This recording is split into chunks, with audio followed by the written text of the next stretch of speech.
अनेक महात्म्यांनी भगवंताची गुणलीला वर्णन कृष्ण चरित्रामधून केलं.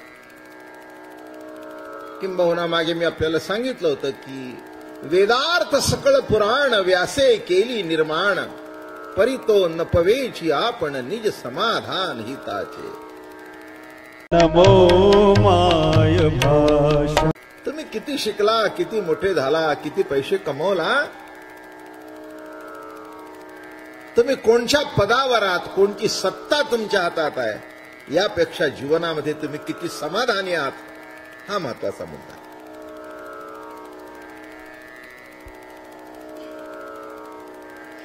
एखाद्या माणसाने जगाला उपदेश करण्याकरता 50 पुस्तकं लिहिली असतील, पण त्याचं मन जर समाधानी नसेल तर कोण काय करत.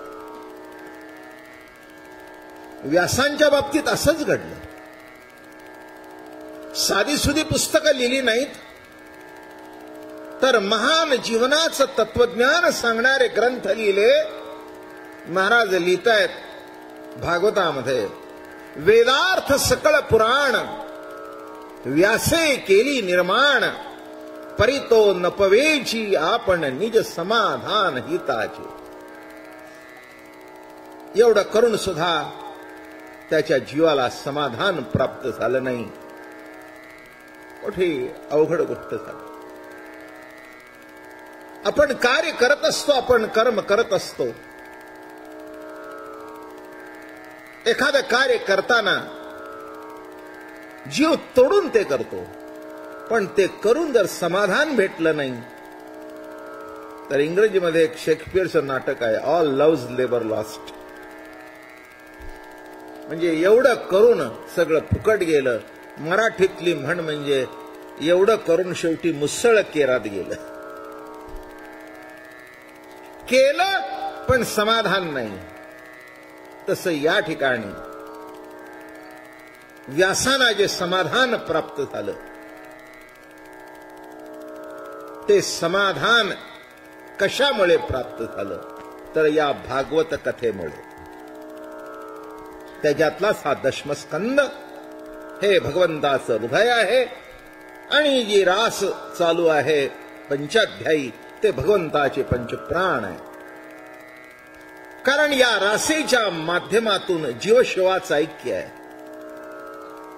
मिलन आहे.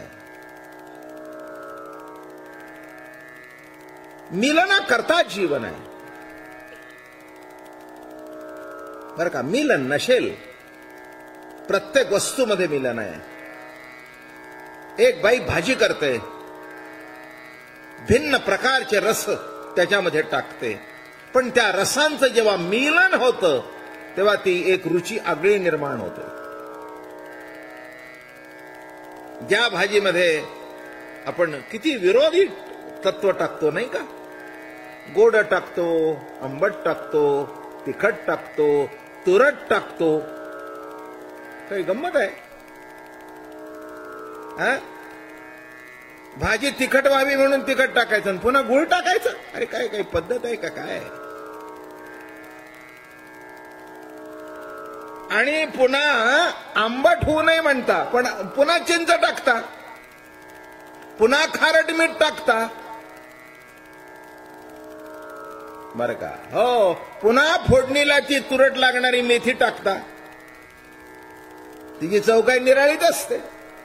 मग एवढे सगळे प्रकार टाकून जेव्हा त्या सर्व रसांचं एकरूपतेने मिलन होतं, एक अलौकिक रास निर्माण होतो. मग माणूस म्हणतो, वा काय जेवण झाले, उत्कृष्ट. बोलण्यामध्ये सुद्धा रास जमावी लागते. शब्द कळला का? काय बुवा, सध्या आधी फारच तुमच्या दोघांची रास जमलेली दिसते.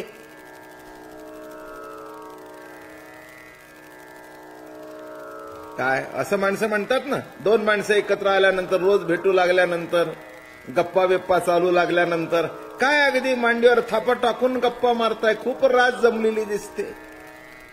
नाही नाही, रास जमल्याशिवाय तर जीवनामध्ये काही होतच नाही, हेही लक्षात ठेवा. संसार सुखाचा व्हायचा असेल तर पती पत्नीची रास जमावी लागते. आणि एक लक्षात ठेवा, नवरसामधला हा शेवटचा 10वा रस हा प्रेम रस आहे. या कृष्ण चरित्रामध्ये सर्व रस आपल्याला बघायला मिळतील. रासेतून शृंगार रस मिळतील,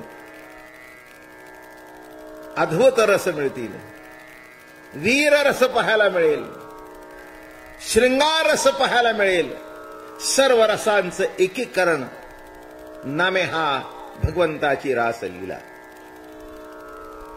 आणि असा विषय मांडत मांडत आपण इथपर्यंत आलो की अहंकार निर्माण झाला. काय घडलं? अहंकार झाला.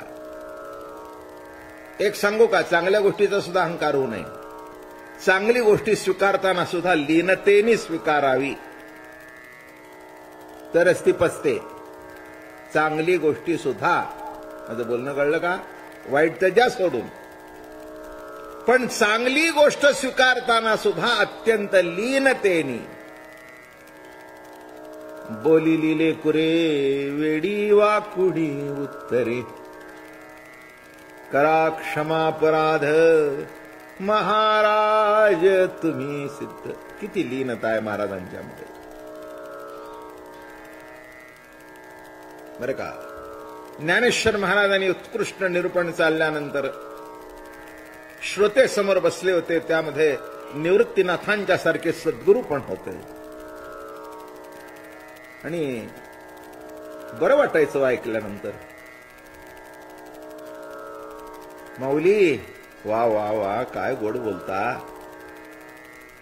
काय हो विषय मांडला तुम्ही सुंदर, ऐकून बरं वाटलं आम्हाला. माऊलीने चटकन म्हणावं, एरवी तरी मी मूर्खू, जरी झाला अविवेकू, पण संत कृपा दीपकू सोज्वळू असते. निराभिमान. काय तुम्हाला वाटतं मी ज्ञानेश्वर बोलतो, तुम्हाला वाटतं मी ज्ञानदेव बोलतो? नाही हो, तसा मी मूर्ख आहे. एरवी तरी मी मूर्खू, जरी झाला अविवेकू, पण संत कृपा दीपकू स्वज्वळू असे. श्री गुरु कृपा काय न होय, ज्ञानदेव म्हणे. श्री गुरुची कृपा काय करू शकत नाही. हे अभिमानाचंच निरूपण चाललंय की एवढ्या मोठ्या परमपदाला पोचून सुद्धा निराभिमानी राहणं हेच आपल्या साधनेची कसौटी आहे. कसौटी कुठे आहे? किती आपल्या हातून मोठं कार्य घडलं तरी त्याच्याबद्दल आपली वृत्ती निराभिमानी राहणं हे अत्यंत महत्वाचं आहे. कार्य घडलं, घडल्याचा अवसर तुम्हाला मिळाला, चांगली गोष्ट आहे. पण ते घडून सुद्धा निराभिमानी वृत्ती राहणं हे आवश्यक आहे. म्हणून काल 3 अभिमान आपल्याला सांगितले. संसारातला अभिमान, परमार्थातला अभिमान आणि शेवटी अहम ब्रह्मास्मी हा अध्यात्मातला अभिमान. आणि एक पुढे अजून जाऊन सांगायचंय, असं गैरसमज करून घेऊ नका की भक्तीत अहंकार निर्माण होत नाही. भक्तीत अहंकार निर्माण होतो. आणि अजून सांगतो, देवळ जवळ असला तरी अहंकार मध्ये शिरतो. याचं प्रत्यक्ष उदाहरण म्हणजे ही रासक्रीडा.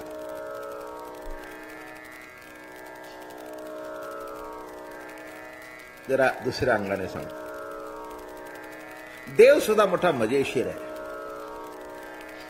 खरंच आहे. दुसरं मत मानतो की ईश्वरी सत्ता जिथे आहे तिथे निराहंकारी वृत्तीच असावी, तिथे अहंकार शिरतोच कसा. त्याचा भाग असा आहे, आपल्या भक्ताकडून छोटी छोटी चुका देव एवढ्या करता करून घेतो की तो सुद्धा लेवलला राहावा. एकदमच डोक्यात हवा शिरल्यानंतर फारच गोंधळ होईल. जरा लेवल राहावं. काय राहावं? एकदमच तुम्ही म्हणाल मी देव झालो, संपलं. आम्ही देव तुम्ही देव, मध्ये भेव कशाचा? कळलं का?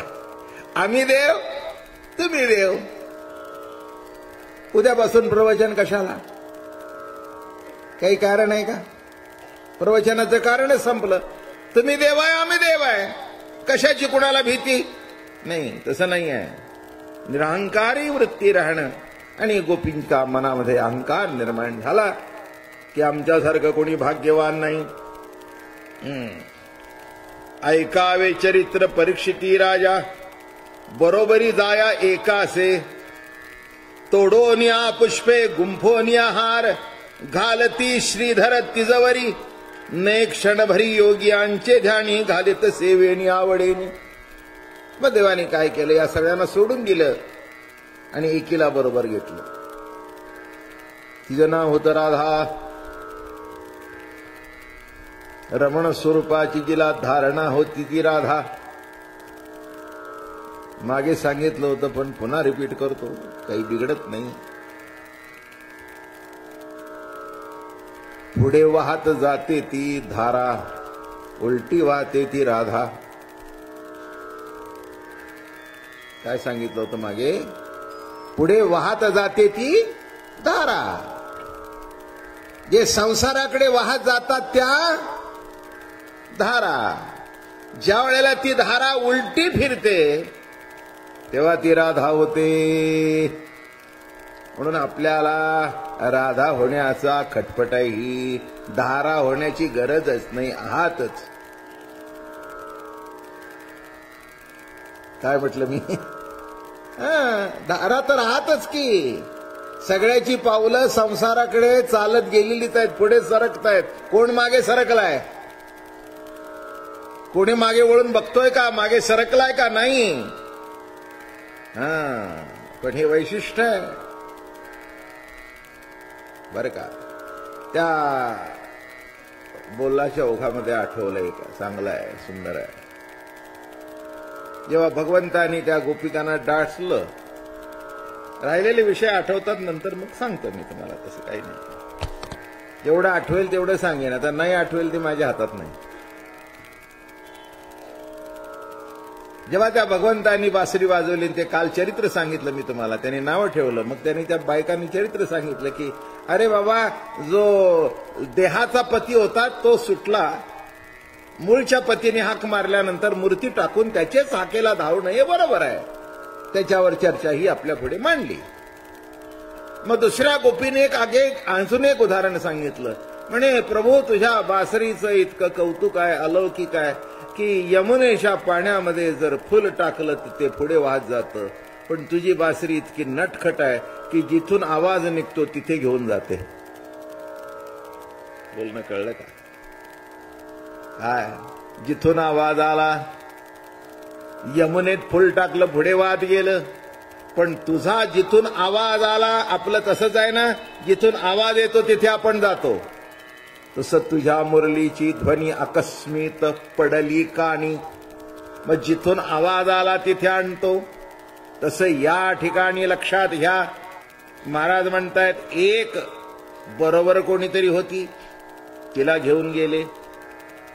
ती एकीचं भाग्याचं वर्णन करतात नामदेव महाराज. तोडोनिया पुष्पे गुंफोनिया हार, घालती श्रीधर तिजवरी. राधा आहे ती. मग भगवंतानी एकटीच ती असल्या कारणाने सुंदर सुंदर फुलं तोडली, त्या फुलांचा हार केला, त्या फुलांची वेणी केली, तिच्या गळ्यामध्ये घातला, तिच्या डोक्यामध्ये माळल्या.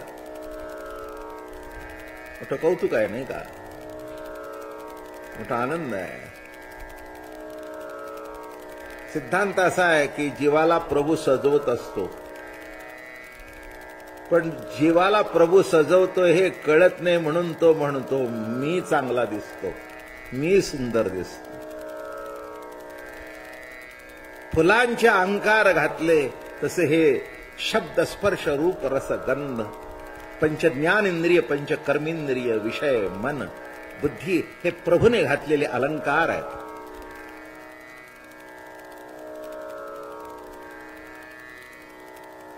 प्रभूने घातलेले अलंकार आहेत, ते अलंकार कोणी घालत नाही.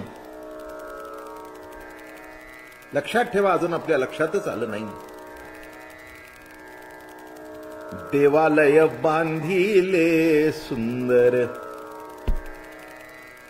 देवालय बांधिले सुंदर, कळा कुसरी चित्राकार,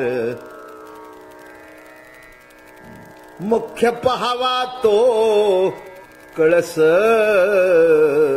पिका आला ब्रह्मरस देवालय बांधिले सुंदर अतिशय सुंदर इतकं देवालय किती सुंदर बांधलंय देवाने कसं सजवलं जीवरूपी गोपींच्या अंगावर फुलं घातली त्यांना सजवलं असं नव्हे तुम्हाला काय वाटतं बोटातली अंगठी हा दागिना आहे पण बोट नसेल तर अंगठी कुठून बोट नसेल तर अंगठी कुठून पहिल्यांदा बोट दिलं हा मोठा अलंकार देवाने घातला मग तुम्ही विकत आणून अंगठी घातली पण तुम्ही इतके येडे ह्या मागच्या गोपीसारखे बोट विसरला आणि अंगठीचाच अहंकार झाला की माझ्यासारखी अंगठी कोणाकडे नाही कळलं का